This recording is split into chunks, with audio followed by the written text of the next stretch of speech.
Prime factorisation of three numbers A B and C is given. तो prime factorisation three numbers की A B and सी की हमें given है। ए क्या है, 2 raised to power r into 3 raised to power p into 5 raised to power q, ये ए given है। इसी तरह बी की वैल्यू क्या है, 2 raised to power p into 3 raised to power r into 5 raised to power p, ये be given है। उसके बाद सी 2 raised to power q into 3 raised to power q into 5 raised to power p, ये हमें सी given है। तो ए B and सी की जो प्राइम फैक्टराइजेशन है वो हमें गिवन है। सच दैट कंडीशन क्या है, p is less than q is less than r, यानी क्या है, p सबसे छोटा है और q क्या है, सबसे बड़ा। p is less than q and q is less than r, where p q r are natural number. p q r क्या है, नेचुरल नंबर्स हैं। तो और कंडीशन हमें साथ में क्या गिवन है, the largest number that divide A B C, जो लार्जेस्ट नंबर है ए बी सी को डिवाइड करता है without leaving a remainder is 30। तो यहाँ पे हमें H C F clear largest number है, तो ये हमारे पास क्या हो जाएगा, H C F. H C F इन तीन नंबर्स का ए बी सी का वो हमारे पास क्या हो गया, 30 हो गया। चलिए नेक्स्ट कंडीशन पढ़ते हैं। नेक्स्ट कंडीशन गिवन है, the smallest number that leaves the a reminder of 2। तो स्मॉलेस्ट नंबर है जो कितना डिवाइड करने पे कितना रिमाइंडर हमें दे रहा है, 2 दे रहा है। When divided by each A B C, वो हमें यहाँ पे लीस्ट की बात हो रही है यानी एलसीएम, ठीक है। तो ये क्या है, 5402। तो एलसीएम इसमें से हम क्या 2 सब्ट्रैक्ट करेंगे क्योंकि 2 यहाँ पे क्या आ रहा है, रिमाइंडर आ रहा है। ओके, तो find A B C. A B C की वैल्यू इस क्वेश्चन के अंदर क्या करनी है, हमें फाइंड करनी है। क्लियर, तो चलिए करते हैं सॉल्व इसको। फर्स्ट ऑफ ऑल हम हमारे पास क्या है, तीन नंबर्स हैं ए बी सी, उनकी प्राइम फैक्टराइजेशन है। तो एच सी एफ हमारे पास क्या है, 30। और कंडीशन क्या गिवन है, P is less than Q less than R। Okay, तो यहाँ पे R ग्रेटेस्ट है और P क्या है, लोएस्ट। तो जब HCF देखते हैं तो हम HCF के अंदर क्या देखते हैं, लोएस्ट पावर, ठीक है।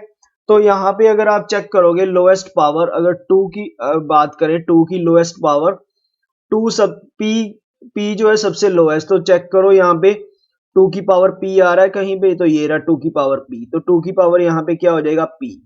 ओके, इनटू अब 3 की पावर चेक करो, 3 की पावर भी P है, इनटू 5। 5 की पावर देखो, बाकी तो ये बड़े हैं उनको हम यहाँ पे यूज नहीं करेंगे, स्मॉलेस्ट पावर यूज करेंगे। उसके बाद है क्यू, 5 की पावर, 5 की पावर P नहीं है बट 5 की पावर यहाँ पे क्या है, क्यू शो हो रहा है हमें, तो 5 की पावर हम यहाँ क्यू ले लेंगे। इजिकल टू क्या है, 30 के फैक्टर लिखोगे आप, 2 की पावर 1, क्यू की पावर भी यहाँ पे क्या है, P, क्यू की पावर भी हम P यूज करेंगे यहाँ पे। ओके, तो क्यू की पावर भी 5 की पावर भी क्या होगा, यहाँ पे P होगा। ओके, 5 की पावर भी क्या आएगा, P आएगा। तो 2 इसको 30 को क्या लिखोगे, 2 की पावर 1, 3 की पावर 1 इंटू 5 की पावर 1। ऐसा क्यों लिखा, 5 2 3 जार कितना होता है, 6 6 5 जार 30। तो अगर आप पावर्स कंपेयर करें तो यहां से हमें क्या है, P की वैल्यू मिल रही है। P की वैल्यू क्या होगी हमारे पास, 1। तो यहां से P की वैल्यू हमारे पास आ गई HCF को यूज करके। अब नेक्स्ट हम क्या कर रहे हैं, एलसीएम यूज कर रहे हैं। एलसीएम में वो कह रहा है कि रिमाइंडर कितना बच रहा है। हम जब क्या डिवाइड करते हैं ईच नंबर को, ए बी सी को, तो हमारे पास जो है 2 रिमाइंडर रह रहा है 5420 में से, तो इसमें से 2 हम माइनस कर देंगे, तो एलसीएम हमारे पास क्या आएगा, 5402। अब एलसीएम लिखने के लिए क्या है, हम देखते हैं हाईएस्ट पावर। ओके, तो हाईएस्ट पावर लिखेंगे, तो 2 की हाईएस्ट पावर देखो, 2 की हाईएस्ट पावर यहाँ पे क्या है, r सबसे बड़ा है, तो 2 की पावर क्या होगी, r इंटू 3 की पावर देखो r है कहीं पे नहीं, बट 3 की पावर यहाँ पे क्या शो हो रहा है हमें, 3 की पावर r, 3 की पावर r शो हो रहा है, ये रहा 3 की पावर r ही है। इसको हम अरेंज कर लेते हैं, ये क्या है, 3 की पावर r। ओके, 3 की पावर भी r हो गया, इनटू अब रह गया 5। 5 की पावर चेक करोगे, 5 में ये दो जगह P आ रहा है, P तो स्मॉल है बट हमने हाईएस्ट पावर देखनी है, तो सबसे P से बड़ा क्या है, Q है, तो Q आप उठा लोगे यहां से, तो यहाँ पे इसकी पावर क्या हो जाएगी, Q, 5 की पावर Q हो जाएगी। ओके, और ये हमारे पास क्या हो जाएगा 5400, और इधर क्या लिखोगे आप, 2 की पावर 3 इंटू, इसके फैक्टर्स बना लेंगे, 3 की पावर 3 इंटू 5 की पावर 2। ओके, तो क्या हो जाएगा ये 2 की पावर r इंटू 3 की पावर r इंटू 5 की पावर q।